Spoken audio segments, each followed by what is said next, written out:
At one time in history, the blacksmiths were probably as an important person as there ever have been. Billy Provence is one of the few masters in the lost art of blacksmithing.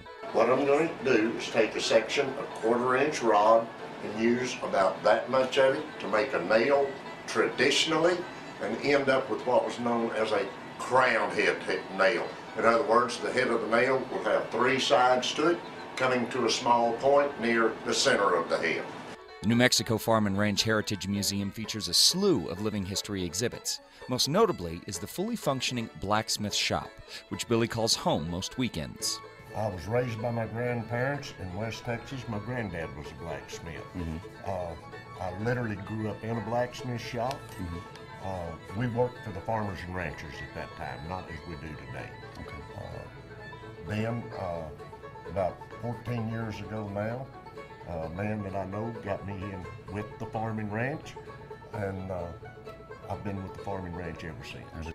The importance of the blacksmith cannot be understated when it comes to American history and the settlement of the West. The early blacksmiths would have been close to what we call a hardware store today.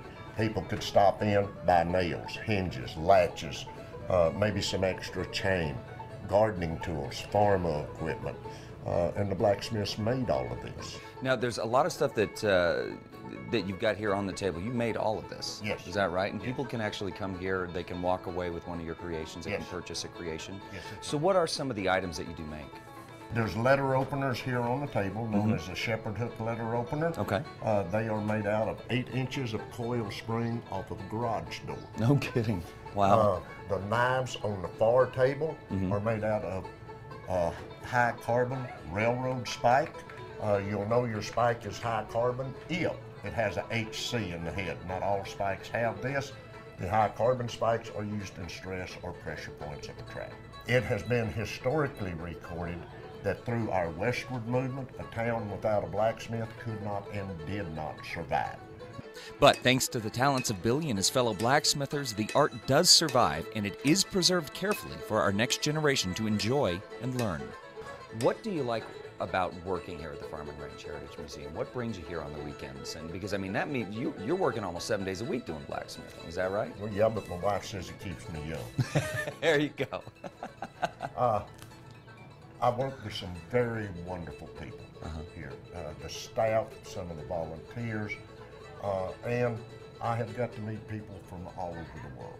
I've got products literally all over the world. Wow. And I enjoy the public. Like in any job you have dealing with the public, you're going to run across a knothead once in a while. But the majority of the people are lovely people. They're out to enjoy and share what you do and can do. And it's an enormous amount of fun for me. Knothead or not, head on down to the Farm and Ranch Museum in Las Cruces and say hi to Billy. And for more information on the Culture Pass, head over to casa.com. And there is a traditional 4-sided nail with the crown head.